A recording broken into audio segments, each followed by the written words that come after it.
Ian from RTO. This little video is in response to Rob Walker's 10 his favourite illustrated album covers. Now, as you know, I am a lover of album covers. I used to do a show every week on album covers, and now and again we do throw one in. And this was a great opportunity to throw one in and pick 10 of my favourite covers. They're not going to come in any particular order, but so here we go. So the first one I've chosen is this one from 1991. It's an album by the Charlie Watts Quintet, and it's called From One Charlie. Now, this cover is actually designed by Charlie Watts himself, because in 1959 he was enrolled at the Harrow Art School studying graphic design, and he made this 36-page cartoon book dedicated to his jazz hero Charlie Parker, whose nickname was Bird. So it's called Ode to the Flying Bird, and it intended to be a children's book. So there is some more illustrations from it. I just love it because it's so simple. Sometimes you don't have to do these exotic and illustrious covers. Something very simple like this cover. It is so simple, and I really like it. This is the sort of thing I'd have hanging on a wall somewhere. It's so good, and it's nice that you've got this bird. It looks more like a potato with sunglasses on, and then it's just absolutely fantastic cover. Okay, my next one comes from 1982, and it's one of my favourite bands, Uriah Heep, and this is from their Bob Minogue album. Now, this was painted by Les Edwards, and it was the second cover that he did for a book, featured a demon and a tank, the Dingin and Masterson book. Now, this has appeared on other people's illustrations, but the most prominent one is this cover from Uriah Heep. I think it's one of the best sort of devilly pictures. You know, I'm a bit of a metalhead, so you're gonna have these sort of covers in my thing. I just think it's great. I love the colour on it. It's really red, and I like the glow round the devil's head.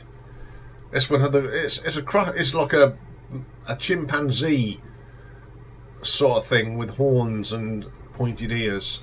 It's a really iconic cover in the Uriah Heep collection. Okay, what have we got next? Well, we go to one of my favourite bands, Queen. Now, I could have had two here because it's the same design, so I've gone for the one off the 1976 album Day at the Races. Now, Day at the Races and Night of the Opera are very similar. Night of the Opera is white and Day of the Races is black, and I prefer it on the black background. Now, these were painted, this design was painted by David Costa. I guess it's a very iconic cover. Of course, these two albums in question are actually named after Marx Brothers album films, aren't they? So you've got A Night at the Opera and Day at the Races. It's a really good cover.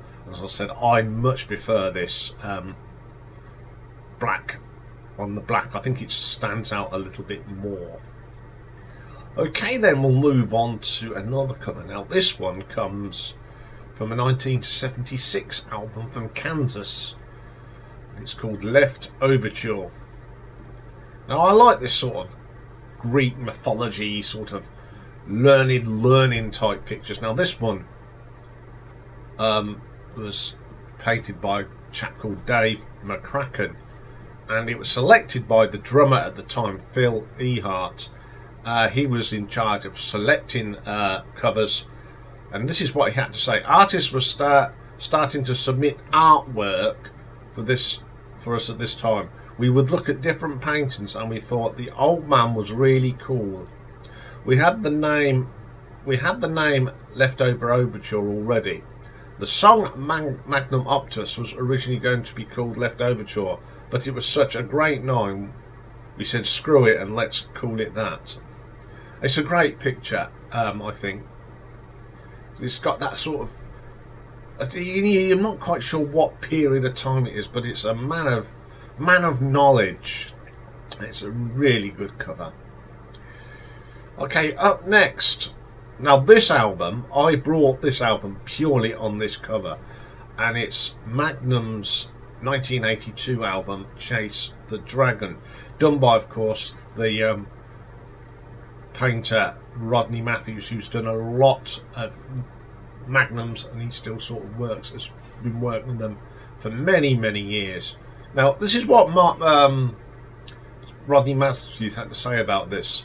It was my original brief was from Tony Clarkin, who's the guitar and founder member of Magnum, and he said in the first instance the record was going to be called The Spirit, and through my rough visuals and prepared that the main title in mind of the album, which intended to be a gatefold, which is a shame because the record company said nah, we can't justify that, and Rodney said he felt it was a pity, because the thing, he says, first being the Chase the Dragon and the secondary being Sanctuary, the city in here is the appropriate title, The Spirit. I could find it difficult to equate it with a replacement of Chase the Dragon, which is a slang term for an all-in-mental practice of drug abuse. I just love it. It's got these sort of prehistoric creatures. I love the colours. The city just looks like an enchanted city. It's a beautiful one of Rodney Matthews' finest covers. I mean, then you've got On a Storyteller's Night, which is pretty cool, but this one was the one that drew me into the band. Okay, coming next, we've got from 1993. Blur's Modern Life is Rubbish. Now this was painted by a famous steam train painter called Paul Gribble. I've got one or two pictures by him, and this is of course of Mallard, which is at the moment is the fastest steam engine. Broke the record of 126 miles back in 1938. So the production team got permission to use this. And there's something quite ironic about this picture.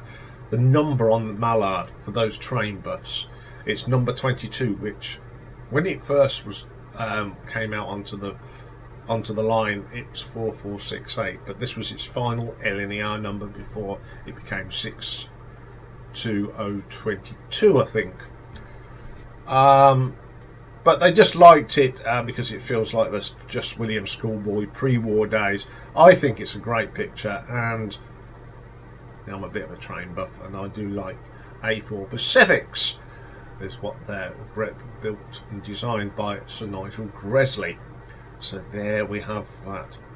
Okay, up next is probably one of my favourite artists of album covers, and that's Mr. Derek Riggs, who's done a lot for Iron Maiden.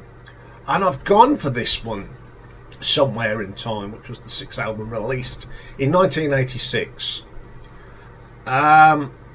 It's a very Blade Runner theme. Now, Blade Runner is one of my favourite films. So you got this on the front cover, and it's absolutely brilliant. But when you spread it out, as you can see here, you get the full effect. And there are so many things to do with Iron Maiden. I think there's about 30. There's a list. If you go to the Wikipedia page, and it'll list them all. But the ones that you can see, like the poster in the right hand corner, is the poster that was on the wall for the single Women in Uniform.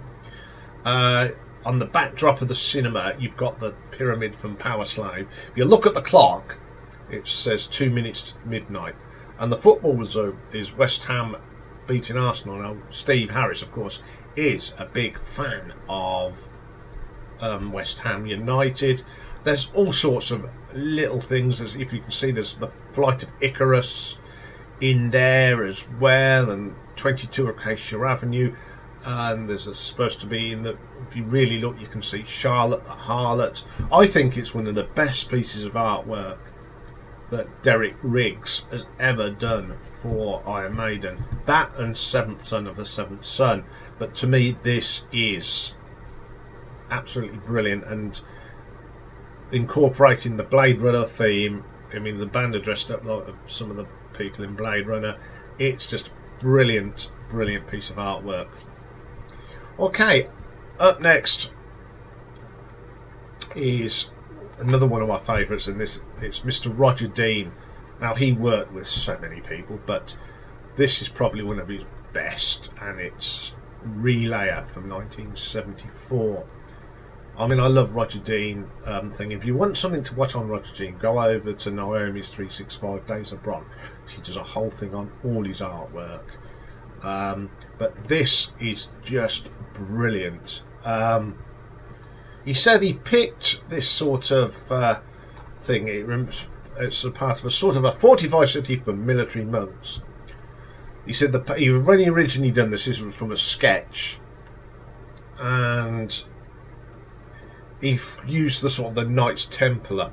But the thing with this one is you get it on the front, but when you turn it open for the gatefold, you get this, which is amazing. You got the serpent in there. Okay, the colours are very sort of dark and greyish, but it's just a fantastic piece of artwork. I would have this on the wall, without a doubt. This full spread gatefold cover, absolutely amazing. Now, coming up next is one that is a band that I don't particularly like, but I do like the person that actually designed these covers, and it's a Japanese guy called Sushi Nagata. Now, this is from 1977. It's Earth, Wind and Fire is all in all. I mean, Suji does done lots of artwork for Outer Space, and he did some stuff for the Mir space station as well. But wow, look at that!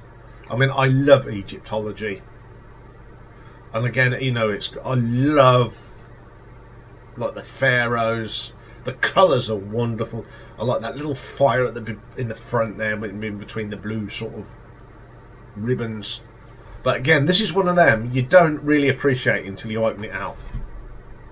And again, it's just beautiful. You've got another pyramid. You've got this sort of glow of this light. It's just a fantastic cover. A band that I don't particularly like, but boy, do I like this cover. It is just fantastic. Okay, we're nearly done. But if you open up the gatefold of this, you get this in the middle. I had to mention this bit as well.